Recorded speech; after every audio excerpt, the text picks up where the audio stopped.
Hello बच्चे लोग, कैसे हैं आप लोग। तो जैसा कि मैं आशा करता हूँ आप लोग अच्छे ही होंगे। और आज हम पढ़ने वाले हैं क्लास 7th का चैप्टर नंबर, जिसका नाम है रेस्पिरेशन इन ऑर्गेनिज्म। ठीक है, तो इसमें हम जैसे कि आप देख ही रहे होंगे बम शॉट हम लेने वाले हैं। इसमें हम क्या पढ़ने वाले हैं, लंग्स के बारे में, इट मींस रेस्पिरेटरी सिस्टम्स के बारे में पढ़ने वाले हैं। कैसे हम सांस लेते हैं, कौन और अदर एनिमल्स वगैरह कैसे सांस लेते हैं। तो हम इस चैप्टर में बहुत ही डीप पढ़ने वाले हैं। इट मींस आप 7th के क्लास के हिसाब से जितना आपको हैवी हम अच्छे तरीके से समझा सकते हैं, वो सारी चीजें आपको इसमें हम बताने वाले हैं। और आज हम कुछ थोड़ा नए तरीके से भी पढ़ाने वाले हैं। आज हमने सोचा है कि आपको हम क्यों ना आपकी एनसीईआरटी की बुक से ही कनेक्ट करके पढ़ाएं, ताकि आप, क्योंकि आपके पास जो मटेरियल है वो आपकी एनसीईआरटी बुक है, आप उससे और ज्यादा तरीके से अच्छे से कनेक्ट कर सकते हो। तो आज हम अपने एनसीईआरटी की ही बुक से इस चैप्टर को अच्छे से निचोड़ कर पढ़ने वाले हैं। तो चलिए आज शुरू करते हैं हम अपना रेस्पिरेशन इन ऑर्गेनिज्म। तो ये आपका चैप्टर है, चैप्टर नंबर 10। ठीक है, जिसका नाम क्या है आपका, रेस्पिरेशन इन ऑर्गेनिज्म। तो सबसे पहली बात, आपको नाम से पता चल रहा है रेस्पिरेशन क्या होता है ना। रेस्पिरेशन क्या होता है, ऑर्गेनिज्म क्या होता है। तो ऑर्गेनिज्म को हम क्या बोलते हैं, जीव। जो आपके यहाँ पर, जो आप चारों तरफ अपने लिविंग जीव देखते हो, एनिमल्स देखते हो, प्लांट्स वगैरह, वो सब किस में आते हैं, जीव में आते हैं, ऑर्गेनिज्म में आते हैं। ठीक है, और रेस्पिरेशन को हम क्या बोलते हैं, श्वसन बोलते हैं। क्या बोलते हैं, श्वसन। क्या बोलते हैं हम, श्वसन। तो अब हम यही पढ़ने वाले हैं कि श्वसन होता क्या है। आप कैसे डिफाइन कर सकते हो कि श्वसन जो है हम किसे कहते हैं। तो चलिए हम आपके बुक्स के कुछ ऐसे डेफिनेशंस जो हैं पढ़ेंगे, जिसके बारे में बुक्स ने क्या कहा है। तो देखो, जनरली हम रेस्पिरेशन उसको कहते हैं जो हमारी बॉडी को किसी भी काम के लिए एनर्जी की रिक्वायरमेंट होती है। ठीक है, तो एनर्जी जो है, हम कोई भी खाना खाते हैं तो उससे वो एनर्जी जो निकाली जाती है, या जो हम सांस लेते हैं उससे जो एनर्जी बनाई जाती है, उसी को हम क्या बोलते हैं, रेस्पिरेशन बोलते हैं। ठीक है, तो सबसे पहले तो हमें जरूरत क्यों है रेस्पिरेशन की, श्वसन की आवश्यकता क्यों पड़ती है। तो पहला क्वेश्चन ही यही आता है, व्हाई डू वी रेस्पायर, हम श्वसन करते क्यों हैं। तो in this chapter you will learn all organism are made up of small microscopic unit, जिसको हम क्या बोलते हैं, सेल बोलते हैं। क्या बोलते हैं, जिसको हम सेल बोलते हैं। ठीक है, तो सेल क्या होता है, किसी भी ऑर्गेनिज्म का एक फंडामेंटल यूनिट होती है, किसी भी चीज की भौगोलिक इकाई होती है ना। तो किसी भी सेल को काम करने के लिए, परफॉर्म करने के लिए क्या चाहिए, एनर्जी की रिक्वायरमेंट होती है। किसकी जरूरत होती है, एनर्जी की रिक्वायरमेंट होती है। Even when we are eating, sleeping, reading, anything we are doing a physical work और मेंटल वर्क, इट मींस कोई शारीरिक काम कर रहे हो या कोई मेंटल मानसिक काम कर रहे हो, वो उस समय, हर समय हमें क्या चाहिए होता है, किसी भी काम को करने के लिए एनर्जी चाहिए होती है। ठीक है, तो इस एनर्जी को हम सेल जो है कैसे बनाता है, कैसे उसको प्रोड्यूस करता है, उसी को हम क्या कहते हैं, रेस्पिरेशन कहते हैं। तो अब हम थोड़ा सा आगे बढ़कर पढ़ेंगे कि ये बनाते कैसे हैं। ठीक है, आप देखो, जनरली सांस लेते हैं हम तो किसकी रिक्वायरमेंट होती है, ऑक्सीजन की लेते हैं ना। बचपन से हम पढ़ते आ रहे हैं कि हमें ऑक्सीजन की रिक्वायरमेंट होती है, पौधों से हमें ऑक्सीजन मिलता है ना। तो ऑक्सीजन करता क्या है हमारे शरीर में, ऐसा क्या करता है जिसके लिए वो सबसे इनिशियल होता है, सबसे इंसेंशियल होता है, जरूरी होता है। तो यहाँ पर एनसीईआरटी की एक छोटी सी डेफिनेशन दे रखी है। क्या दे रखा है, the process of breaking down of food in the cell with the release of energy is called cellular respiration. अब इसे सेल्यूलर ही क्यों बोला जाता है, सबसे पहले तो ये सेल में होता है इसलिए सेल्यूलर होता है। और बात क्या आ गई, रेस्पिरेशन। इट मींस जो आप सांस ले रहे हो, जो आपने ऑक्सीजन लिया है, उसकी मदद से हम क्या कर रहे हैं, फूड्स को ब्रेक डाउन कर रहे हैं और उससे क्या बना रहे हैं, हम एनर्जी बना रहे हैं। इसी प्रोसेस को हम, इसी प्रक्रिया को क्या बोलते हैं, श्वसन बोलते हैं, और या रेस्पिरेशन बोलते हैं। उसमें सेल्यूलर लगा दीजिए तो कोशिकीय श्वसन या सेल्यूलर रेस्पिरेशन कहलाता है। ठीक है, यहां तक क्लियर है।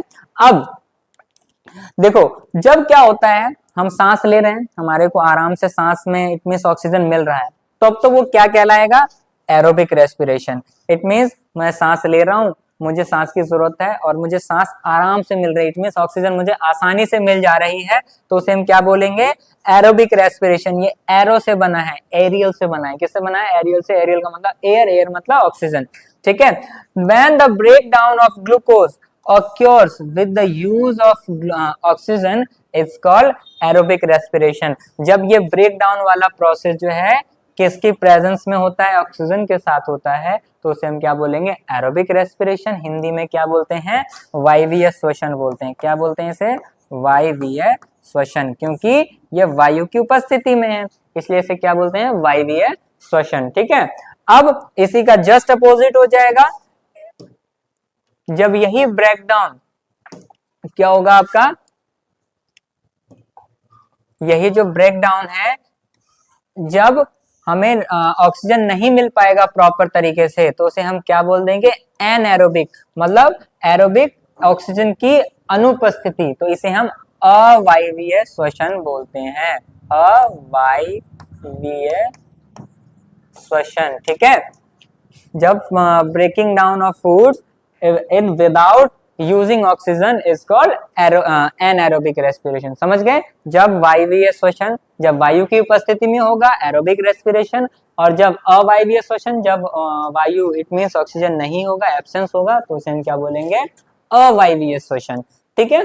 अब देखो इन दोनों सिचुएशंस के साथ एक और सिचुएशन भी बनती है। क्या बनती है वो सिचुएशन, जब देखो इसको एक्सप्लेन भी किया है कि ग्लूकोज है यहाँ पर, ये रहा आपका ग्लूकोज, उसको हम ब्रेक डाउन कर रहे हैं ऑक्सीजन की मदद से, तो क्या क्या बन रहा है, एनर्जी तो बनेगी ही बनेगी, ठीक है।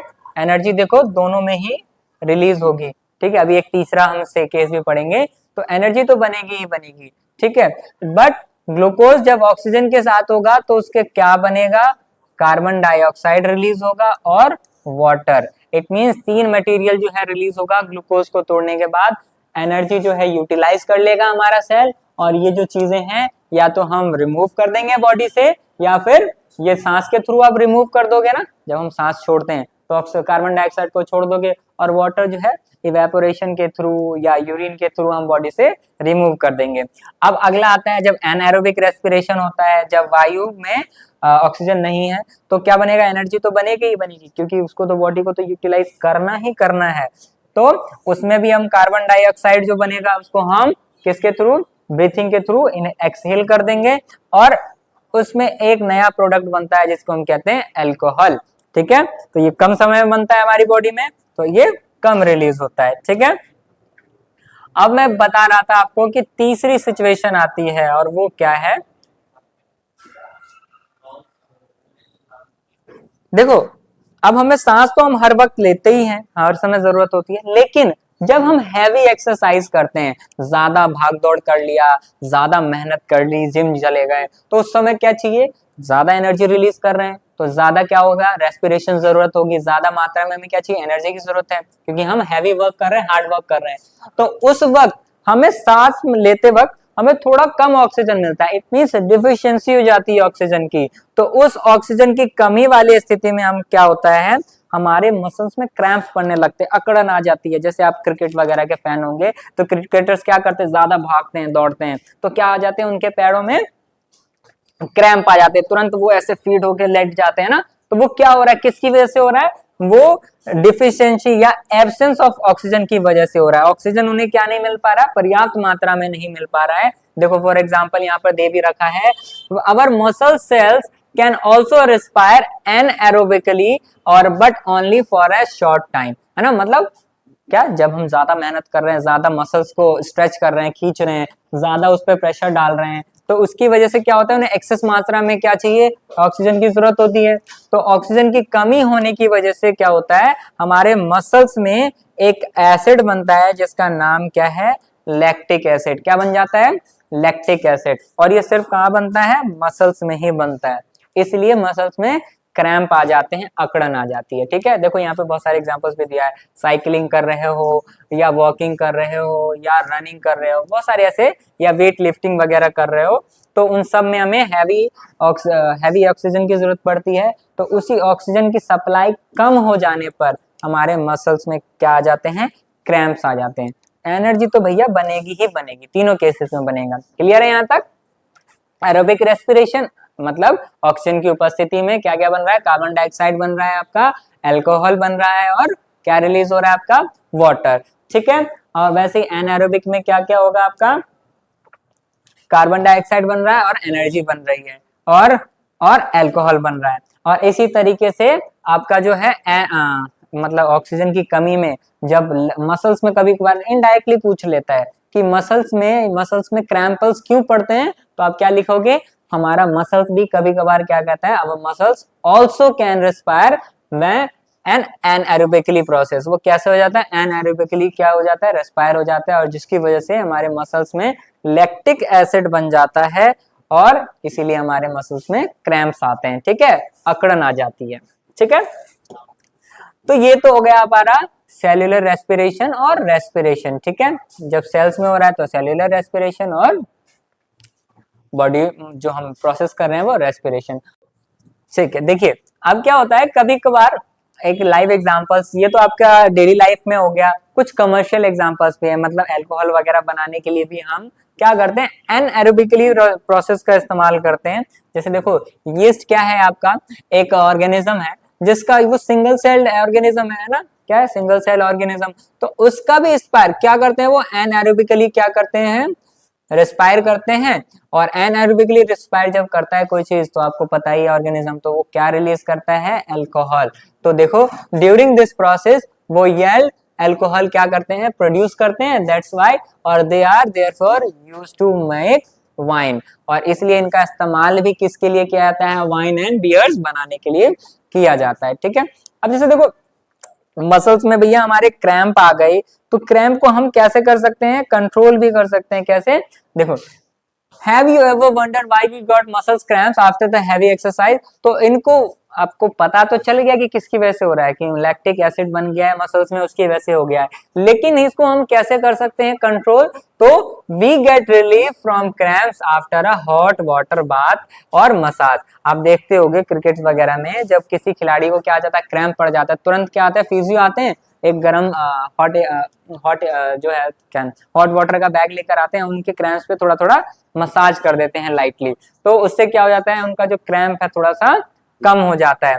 ठीक है, और फिर से उनके जो क्रैम्प्स है, लैक्टिक एसिड है, वो क्या हो जाएगा, स्लो डाउन हो जाएगा और कम हो जाएगा, उनके जो क्रैम्प्स हैं वो रिलीज हो जाएगा, खत्म हो जाएगा। ठीक है, अब आपका अगला जो पॉइंट आता है वो क्या है, ब्रीथिंग, जिसको हम सांस लेना भी कहते हैं। सांस लेना, ठीक है, सांस लेने में दो प्रोसेस होते हैं, सांस अंदर लेना और सांस बाहर छोड़ना। इट मींस हम उसको सिंपल भाषा में क्या बोलते हैं, इनहेल और एक्सहेल, मतलब अंतर श्वसन और बाह्य श्वसन, मतलब अंतर सांस अंदर लेना और सांस बाहर छोड़ना।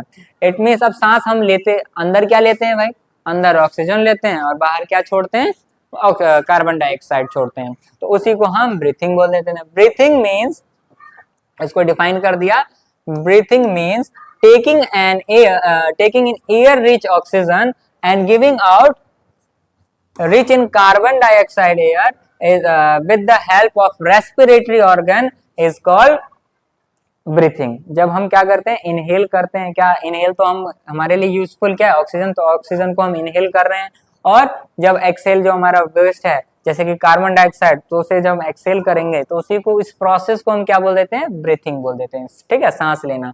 अब उसको हम डिस्क्राइब कर सकते हैं, the taking in of air rich oxygen is called inhale, अंतःश्वसन, और जब हम क्या करेंगे, गेटिंग आउट या giving out air rich carbon dioxide is called exhalation, बाह्य श्वसन। ठीक है, जब हम बाहर फेंकेंगे क्या, कार्बन डाइऑक्साइड, और जब अंदर लेंगे ऑक्सीजन, तो उसे हम इनहेलेशन। ठीक है, अंतःश्वसन और बाह्य श्वसन। ठीक है,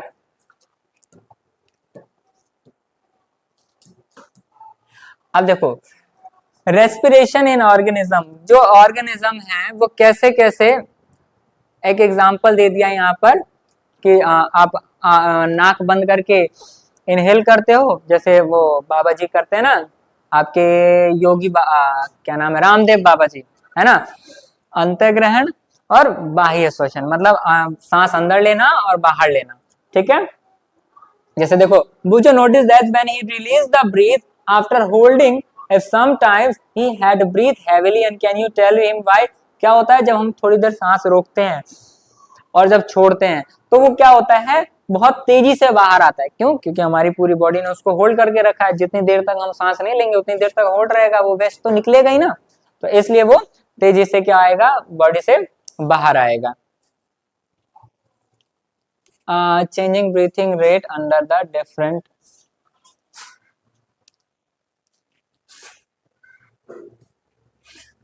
आप देखिए हर चीज का क्या होता है, एक जब हम कैलकुलेशन करते हैं, जैसे टेम्परेचर मेजरमेंट कर रहे हैं या किसी चीज को भी जब हम एक टाइम यूनिट से मेजर कर लेते हैं तो उसको हम क्या दे देते हैं, एक नाम दे देते हैं रेट का। क्या नाम दे देते हैं? रेट। तो हम सांस भी किस दर से ले रहे हैं, किस स्पीड से ले रहे हैं, उसको हम क्या बोलेंगे, ब्रीथिंग रेट बोलते हैं, ठीक है। तो देखो, द नंबर ऑफ टाइम्स, जैसे ही टाइम वर्ड्स आ जाता है उसको हम क्या वर्ड दे देते हैं, rate. The number of times a person breath in a minute is term as breathing rate. एक टाइम में एक बंदा कितनी बार सांस ले रहा है, मतलब इनहेल एक्सहेल कर रहा है, उसे हम क्या बोलेंगे, ब्रीथिंग रेट बोलते हैं। क्या बोलते हैं? श्वसन दर बोलते हैं, ठीक है। अब जैसे एक नॉर्मल ह्यूमन बीइंग जो है वो कितनी बार लगभग सांस लेता है, आप मान लीजिए एक नॉर्मल जो रेस्ट पोजीशन में होता है वो लगभग 17 से 20 के आसपास लेता है। एक मिनट में 17 से 20 बार वो सांस लेता है। देखिए यहाँ पर आपको दे भी रखा है, on an average an adult human being at the rest breath is in 15 to 18, है ना, लगभग 15 से 18 बार। जैसे आप मान लीजिए आप लेटे हुए हैं तो आप लगभग कितनी बार सांस लेते हो, आपकी ब्रीथिंग रेट नॉर्मली एक रेस्ट पोजीशन में कितनी बार होती है, 15 से 18 टाइम्स इन अ मिनट। एक मिनट में 15 से 18 बार आप सांस लेते हो और छोड़ते हो, ठीक है। और जब यही ज्यादा हो जाता है, क्यों? क्योंकि हमें ज्यादा एनर्जी की जरूरत पड़ती है जब हम एक्सरसाइज या कोई हैवी वर्क कर रहे होते हैं, ठीक है। तो वो कितने से टाइम बढ़ जाता है, वो अप टू 25 टाइम्स हो जाता है। इट मीन्स 15 से 25। इट मीन्स जो ज्यादा रेगुलर एक्सरसाइज करता होगा उसको हैबिचुअल हो गया है, उसकी रेस्पिरेटरी सिस्टम उतनी ज्यादा स्ट्रांग हो जाती है, तो वो मिनिमम 18 से 25 के बीच में वो सांस लेगा। और जो फर्स्ट टाइम कर रहा है उसकी ब्रीथिंग रेट बढ़ जाएगी, ऐसे ऐसे करके करना लगेगा, है ना। ब्रीथिंग रेट हमें क्यों? क्योंकि उस समय हमें ज्यादा एनर्जी की रिक्वायरमेंट होती है।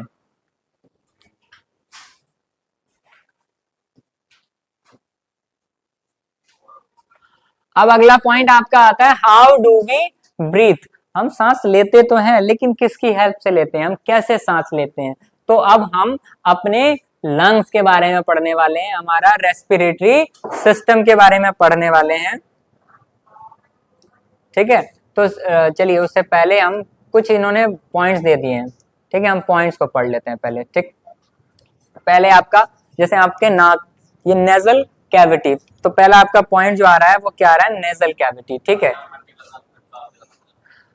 और जैसे जैसे मैं जो अंडरलाइन कर रहा हूँ ना, आप अपने नोट्स के लिए उसको अंडरलाइन जरूर कर दीजिए। इसका बेनिफिट ही यही है कि आपको भी दिक्कत नहीं होगा, आपकी बुक सामने होनी चाहिए और आप उसी के साथ साथ क्या करते रहोगे, उसको अंडरलाइन करते रहोगे ताकि आप नोट्स बनाते चलें, ठीक है। तो अब देखो हम सांस लेते कैसे हैं, तो ये जैसे हमारी जो हम सांस लेते हैं तो सबसे पहला जो पार्ट होता है वो क्या होता है, हमारा नाक होता है। ये कैविटी इसलिए इसको बोलते हैं क्योंकि कैविटी का मतलब क्या होता है, छेद, मतलब या खोखला। तो ये देख रहे हो हमारे नाक जो है वो क्या है, खोखली है। यहाँ से सांस इनहेल कर रहे हैं, सांस हम ले रहे हैं, तो इसलिए इसको क्या बोला जाता है, फर्स्ट पार्ट को नेजल कैविटी बोला जाता है, नासिक गुहा बोला जाता है, ठीक है। Let us now how to learn about the mechanism of breathing. Normally we take in air through our nostrils. किसके थ्रू लेते हैं, ये नॉस्ट्रिल्स के थ्रू। And when we inhale air it passes through our nostrils into the nasal cavity. तो ये जो नॉस्ट्रिल्स हैं इसके थ्रू हमारे सबसे पहले जो सब नाक के बाद जो पहला पार्ट आएगा वो क्या आएगा, आपका नेजल कैविटी, ठीक है। और from nasal cavity air reach to the lungs, और वो मतलब कि हमारे नॉस्ट्रिल से होते हुए, नेजल कैविटी से होते हुए, ट्रैकिया से होते हुए आपके कहाँ तक पहुंचता है, लंग्स तक पहुंचता है। और लंग्स थ्रू किसके थ्रू, विंड्स पाइप के थ्रू। और lungs are present in the chest cavity. फिर कैविटी आ गया, मतलब ये जो हमारा लंग्स जो है वो कहाँ होता है, हमारे जस्ट यहाँ होता है रिब केज के नीचे, ठीक है, चेस्ट के नीचे, छाती के अंदर। This cavity is surrounded by ribs, ये किसके थ्रू प्रोटेक्टेड होता है, ठीक है। तो हमारे लंग्स को कौन प्रोटेक्ट करता है, हमारा रिब्स, इट मींस पसलियां, और उस पसलियों के जाल को हम क्या बोलते हैं, रिब केज बोलते हैं, ठीक है। तो रिब जो है हमारे लंग्स को बचाता है। A large muscular sheet called diaphragm. अब ये डायाफ्राम क्या होता है, जो आप सांस जब लेते हो, इनहेल करते हो, एक्सहेल करते हो, तो ये डायाफ्राम ही जो है उसको क्या करता है, एक्सपेंड और सिकुड़ने में हमारी आपकी मदद करता है, इनहेल एक्सहेल करने में, ठीक है। और ये कहाँ होता है, आपके फेफड़ों के जस्ट नीचे होता है, ठीक है। Diaphragm from the floor of the chest cavity, ठीक है। Breathing involve the movement of diaphragm and rib cage. ये क्या होता है, ब्रीथिंग होती क्या है, जब आप सांस लेते हो, इनहेल करते हो और एक्सहेल करते हो, तो इसी की मूवमेंट जो है वो किसके बीच में होती है। अभी जब हम ग्राफ दिखाएंगे, आपको इमेज दिखाएंगे, तो आप ज्यादा अच्छे से समझ सकते हो। तो डायाफ्राम जो है वो एकदम नीचे होता है और केज के बीच के ये इंटरेक्शन कॉन्ट्रैक्शन होता है, ठीक है। और अभी हम 10.4 वाला फिगर भी देखेंगे, तो उसमें और ज्यादा अच्छे से आप समझ पाओगे, ठीक है।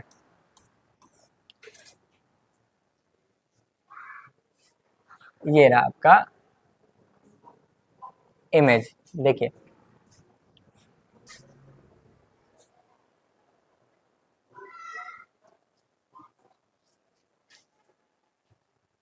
देखो ये रहा आपका नाक, देखो ये आपने नेजल पास है आपका,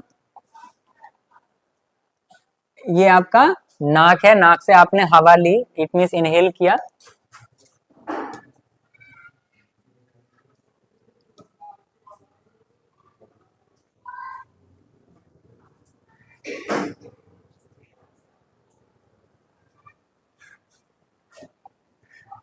ठीक है। नेजल पास के थ्रू आपके यहाँ से जो है क्या आ गया, एयर आ गया, ठीक है। अब यहाँ पर क्या आएगा, ये जो ओरल कैविटीज है जो इससे अटैच्ड है, ये आपका यहाँ पर पास होते हुए जाएगा फायरनिक्स के पास। फायरनिक्स क्या करता है, आप एक तरीके से इंटर ज्वाइंट होता है, जैसे आपका फूड पाइप और ये ट्रैकिया, हाँ, ट्रैकिया के पास आके आपके जो आपने एयर किया, इनहेल किया, उसको यहाँ पर लाके आपको छोड़ देता है, और यहाँ से चीजें जो है वो जाती है आपके लंग्स में, कहाँ पे जाती है, आपके फेफड़ों में। अब ये रहा आपका, देखो ये क्या, एक सॉफ्ट, ये हमारा ओरिजिनल जो है लंग्स है, ये भी आपका लंग्स है, लेकिन इसको प्रोटेक्ट कौन कर रहा है, ये आपका, ये जो हार्ड सब्सटेंस है, इसी को बोलते हैं रिब्स, इसको क्या बोलते हैं, रिब्स। और इसी रिब्स के जाल को हम क्या कहते हैं, रिब केज बोलते हैं, मतलब जाल, ठीक है, रिब्स का पसलियों का एक जाल, ठीक है। तो आपके लंग्स को कौन प्रोटेक्ट करता है, आपका रिब केज जो है आपके लंग्स को प्रोटेक्ट करता है, ठीक है। अब कभी कभार क्या होता है, आपसे ये पूछ भी लेता है कि भैया रिब्स जो है वो कितनी होती है, पसलियां जो है वो कितनी होती हैं, तो कितनी होती है, 12 पेयर्स होती हैं, 12 पेयर, ठीक है। आप ऐसे किसी किसी के तो आप ऐसे खुद भी गिन सकते हो, ठीक है। तो 12 पेयर्स होती हैं आपकी पसलियां, ठीक है। तो ये आपके ये सॉफ्ट लंग्स को प्रोटेक्ट करती है। तो लंग्स के आपने सांस लिया, इनहेल किया, और वो फायरनिक्स और ट्रैकिया से होते हुए आपके लंग्स तक पहुंचता है, और लंग्स जो है फिर वो क्या करती है, उसको पूरे बॉडी तक पहुंचाती है, यूटिलाइज करके उसको डायफ्राम जो है, मतलब लंग्स के थ्रू, लंग्स जो है पूरी बॉडी में उसको ऐड कर देता है ऑक्सीजन को, और पूरी बॉडी तक वो पहुंच जाता है। अब जब आप सांस लेते हो, तो ये रहा आपका डायाफ्राम, ठीक है, ये एक पूरा बॉडी स्ट्रक्चर है। जब आप सांस लेते हो तो ये क्या होता है, आपका डायाफ्राम ऊपर की ओर अपवर्ड जो है मूव करता है, और जब आप सांस छोड़ते हो तो ये डायाफ्राम फिर से क्या हो जाता है, एक्सपेंड हो जाता है, नीचे की ओर बढ़ जाता है। तो इट मींस जब आप इनहेल करते हो तो डायफ्राम अपवर्ड मूव करता है, और जब एक्सहेल करते हो तो ये डाउनवर्ड जो है मूव होता है, ठीक है। तो अभी जैसे आपने पढ़ा था, डायफ्राम और रिब्स के बीच का कॉन्ट्रैक्शन और इंट्रैक्शन होता है, बढ़ना सिकुड़ना चलता रहता है।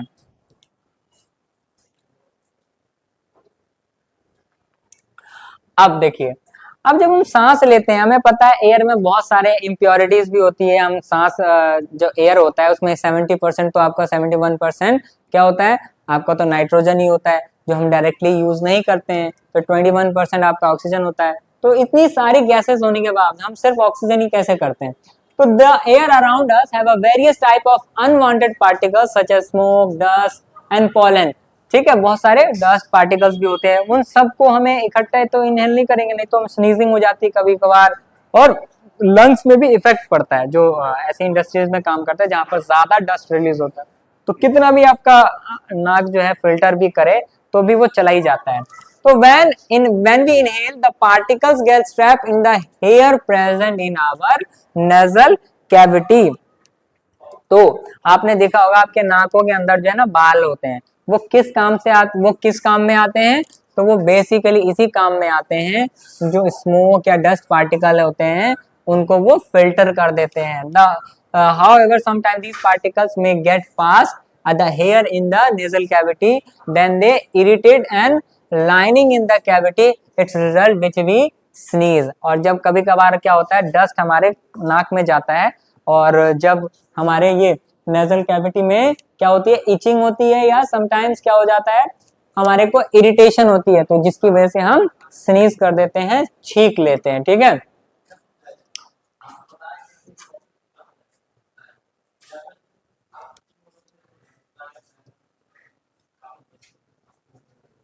अब देखो बहुत अच्छे से आपके डायाफ्राम और इसके मूवमेंट को बताया। ठीक है,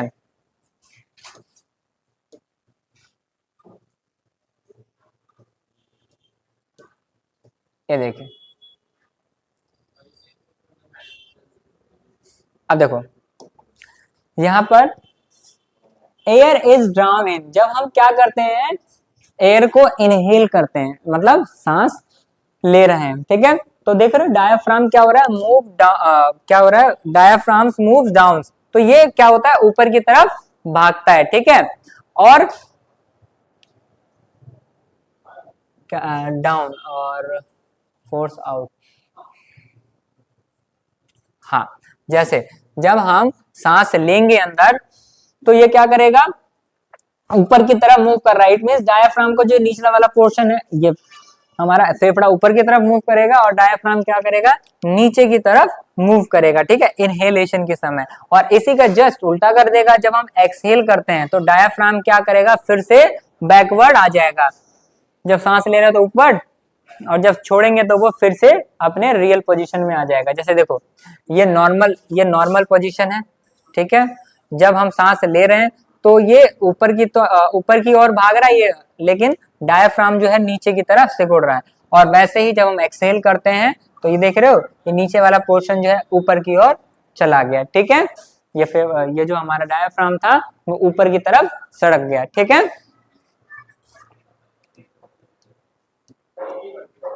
effects of breathing, chest size.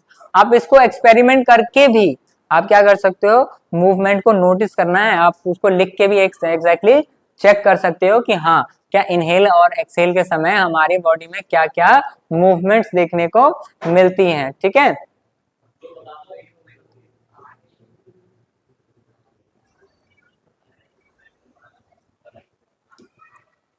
अब देखो बूझो एक बहुत ही अच्छा बच्चा है, ये इसको हर चीज में क्या आती है, क्यूरियोसिटी आती रहती है, क्वेश्चनिंग करता रहता है। तो वैसे ही Boojho wants to know how much air a person can hold in the lungs. क्या कह रहा है कि एक आदमी जो है कितनी एयर्स को अपने अंदर जो है स्टोर कर सकता है।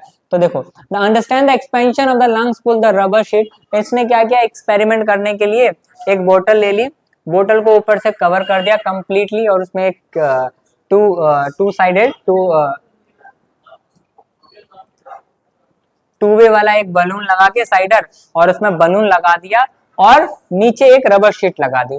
अब वो क्या कर रहा है, it's act like a diaphragm. किसकी तरह काम कर रहा है, डायफ्राम की तरह काम कर रहा है। जब हम इस रबर शीट को नीचे की ओर खींचते हैं तो यहाँ से वो क्या कर रहा है, एक तरीके से हवा ले रहा है। ठीक है, तो यहाँ से वो क्या करेगा, हवा को खींचकर अपने लंग्स में भर देगा। जितना एक्सपेंशन होगा उतनी हवा जो है उसके अंदर आ जाएगी। ठीक है, अब जैसे ही हम इस रबर को रिलीज करेंगे वो सारी हवा क्या हो जाएगी, फिर से बाहर चली जाएगी, ठीक है। तो इस तरीके से आप क्या कह सकते हो, जितना एक्सपेंशन होगा उतना ही क्या होगा, कॉन्ट्रैक्शन भी होगा उसमें, ठीक है। तो आप समझ गए कि कैसे हम सांस जो है बाहर। Boojho wants to know if cockroach snails fish, हाँ अब बहुत क्यूरियोसिटी वाला क्वेश्चन पूछा है बुजो ने कि Boojho wants to know cockroach snails fish earthworms ants and mosquito also have lungs, क्या इनके भी 5 लंग्स होते हैं, बिकॉज दे आल्सो रेस्पायर, वो भी तो सांस लेते हैं, उनको भी तो जिंदा रहना है, तो वो लोग कैसे सांस लेते हैं, ठीक है।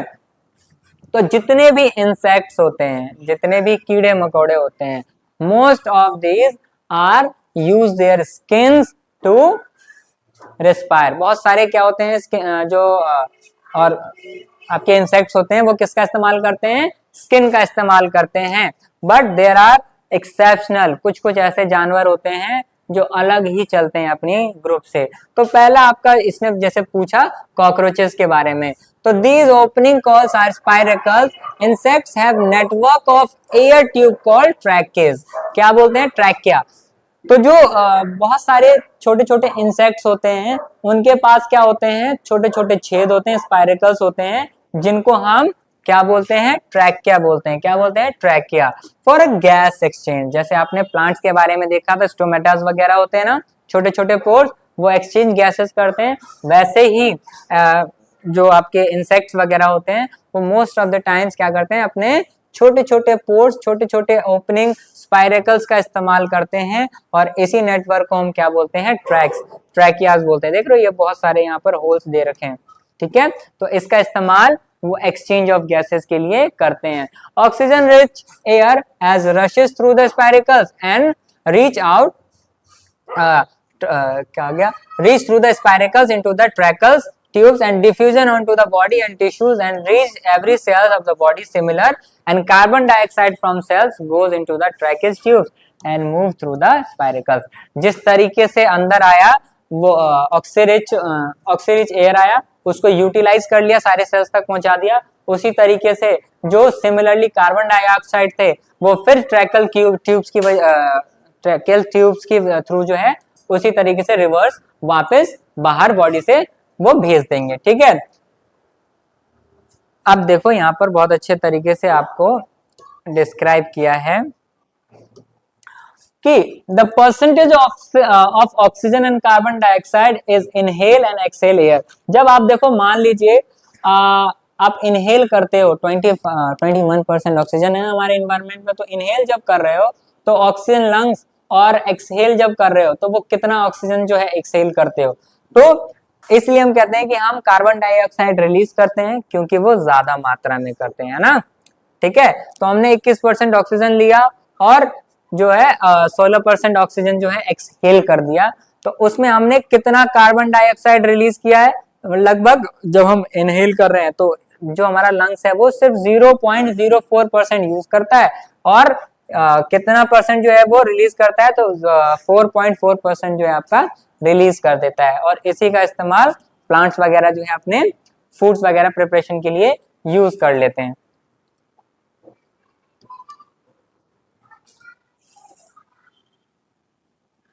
अब देखो बहुत सारे ऑर्गेनिज्म, इंसेक्ट में आपने पढ़ा कि ट्रैकियाज वगैरह होते हैं। अब हम पढ़ेंगे ब्रीथिंग इन अदर एनिमल्स। अब कुछ बहुत सारे ऐसे भी एनिमल्स हैं जो अलग अलग मेथड्स का इस्तेमाल करते हैं रेस्पिरेशन के लिए, सांस लेने के लिए। तो animals such as elephants, lions, cow, god, frog, lizard, snake and birds have lungs in their chest cavity and like human beings. और तो कुछ बहुत सारे ऐसे सिमिलर एनिमल्स हैं जो हमारी ही तरह क्या करते हैं, चेस्ट का यूज करते हैं सांस लेने के लिए, ठीक है। And how do other organism breathe, they also have a lungs like those human beings. क्या अदर एनिमल्स भी ऐसे ही इस्तेमाल करते हैं? तो जैसे अभी हमने कॉकरोच के बारे में पढ़ा था, तो कॉकरोच तो भैया ट्रैकियास का इस्तेमाल करता है ना, जिसको हम ओपनिंग पोर्स वगैरह जो थे स्पाइरेकल्स उसका इस्तेमाल करते हैं। अर्थवर्म्स वगैरह स्किन का इस्तेमाल करते हैं, रिकॉल फ्रॉम चैप्टर 9, आप वहां से भी देख सकते हो। Earthworm breathe through their skin, earthworm किसके थ्रू करते हैं, स्किन के थ्रू। अब इसका देखो मेंढक वगैरह के बारे में अगर आप देखते हो तो वो दोनों चीज का इस्तेमाल करते हैं, उनके पास लंग्स भी हैं और वो स्किन का भी इस्तेमाल करते हैं, ठीक है।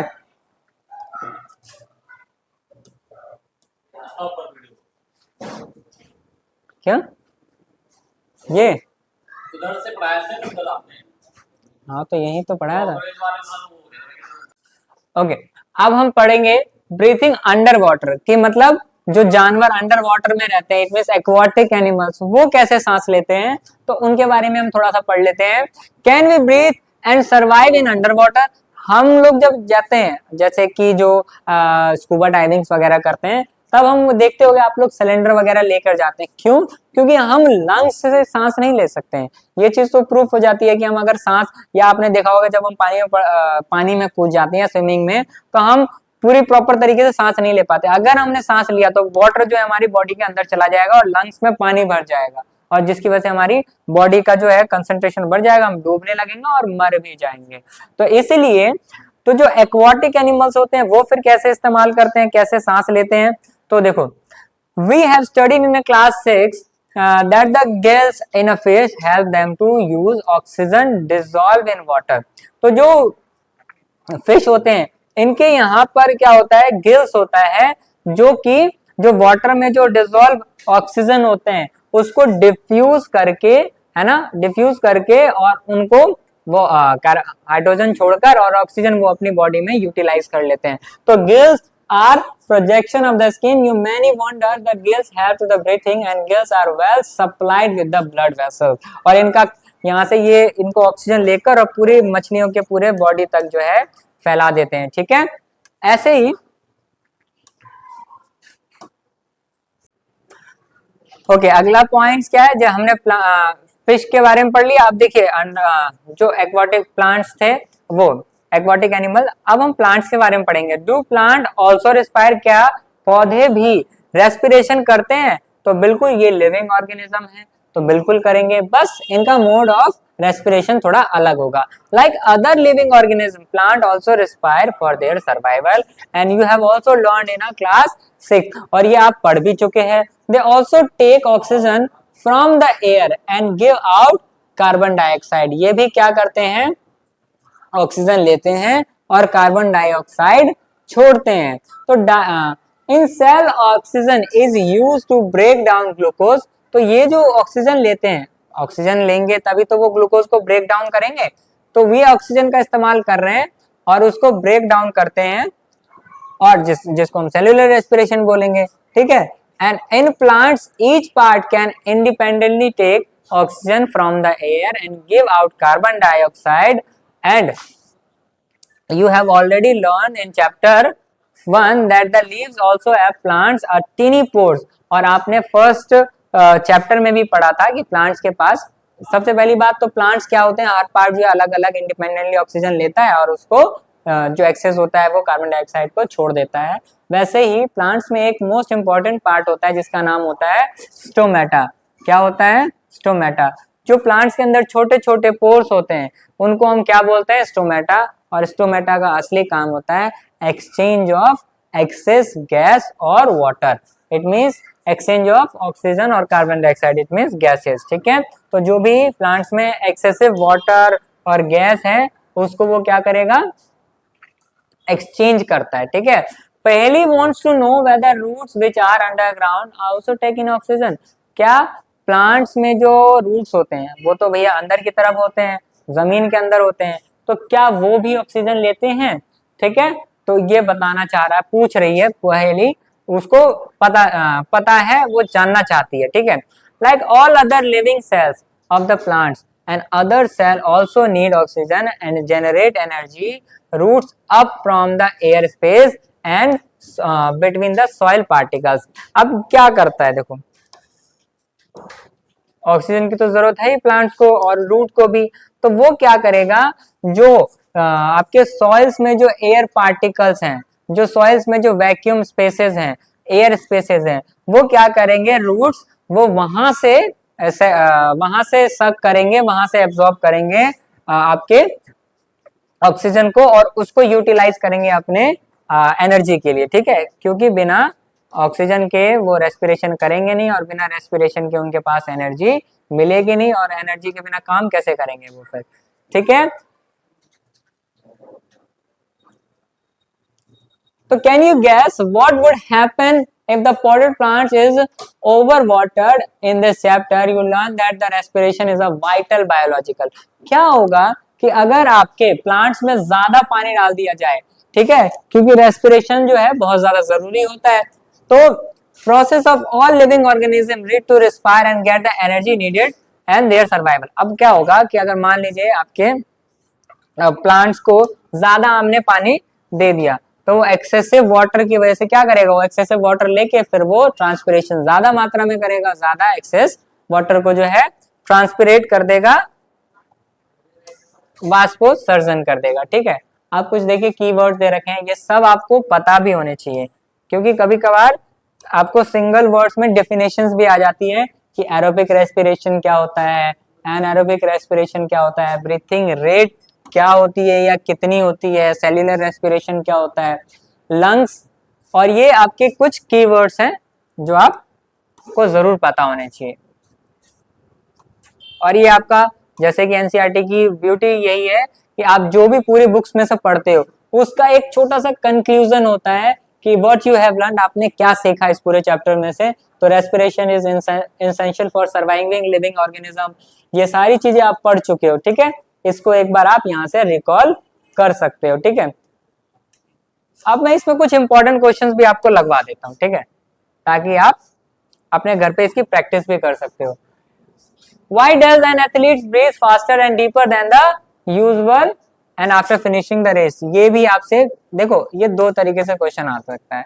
आपसे पूछ लेगा, सबसे पहले तो इसने डायरेक्टली एक क्वेश्चन पूछ लिया कि वो तेजी से, मतलब उन्हें ज्यादा ब्रीथिंग क्यों करते हैं, तेज क्यों करते हैं, हाँ से हाफते क्यों हैं. तो आपको पता होना चाहिए कि वो क्यों करते हैं. उनको ज्यादा एनर्जी की जरूरत होती है और वो ज्यादा रेस्पिरेशन करते हैं उस समय, ज्यादा एनर्जी की वजह से, ज्यादा एनर्जी उनको रिक्वायरमेंट होती है उसलिए. ठीक है, अब इसी में से आपसे एक क्वेश्चन ये भी पूछ लेता है कि मसल्स क्रैम्प्स क्यों आते हैं, वो आप ऑलरेडी पढ़ भी चुके हो. ठीक है, let's the similarities difference between aerobic and anaerobic respiration, ये भी काफी बार पूछा गया है, तो ये भी आप कर सकते हो क्वेश्चन आंसर. ठीक है, और ये तो बहुत मतलब सिंपल क्वेश्चन है, बट आपसे पूछा भी जाता है. Why do we often sneeze when we inhale और lots of dust laden air, मतलब आप सांस ले रहे हो और बहुत ज्यादा गंदगी आ गई, या मतलब जो डस्ट पार्टिकल है वो आपके बॉडी में मतलब एयर के थ्रू आ रहे हैं, इसलिए आप क्या कर लेते हो, जो इरिटेशंस की वजह से आपको स्नीजिंग आ जाती है. ठीक है, 3 तक आपने कर लिया. 4th क्वेश्चन जो है उतना ज्यादा इंपॉर्टेंट नहीं है क्योंकि एक्टिविटी से रिलेटेड है. ठीक है, बाकी तब तक आपको सारे एमसीक्यूज क्वेश्चन जरूर करने हैं. एमसीक्यूज क्वेश्चन जो है सारे इंपॉर्टेंट है, और इसके साथ एक लास्ट क्वेश्चन है वो भी एमसीक्यू से रिलेटेड है और थोड़ा इंपॉर्टेंट भी है. आपसे पूछ रहा है कि mountaineer carry oxygen with them because, क्यों वो ऑक्सीजन सिलेंडर जो है कैरी करते हैं. तो आप ये सारे एमसीक्यूज क्वेश्चन जो है प्रैक्टिस जरूर कर लीजिएगा, और एमसीक्यूज के जो आंसर्स हैं वो कमेंट में जरूर बताइएगा. और तब तक के लिए ये आपका चैप्टर फिनिश होता है. हम मिलेंगे नेक्स्ट क्लास में नेक्स्ट चैप्टर के साथ, और आप ये भी कमेंट करके जरूर बताना कि आपको हमारा सेशन जो है ये कैसा लगा. तब तक के लिए नमस्ते, जय हिंद.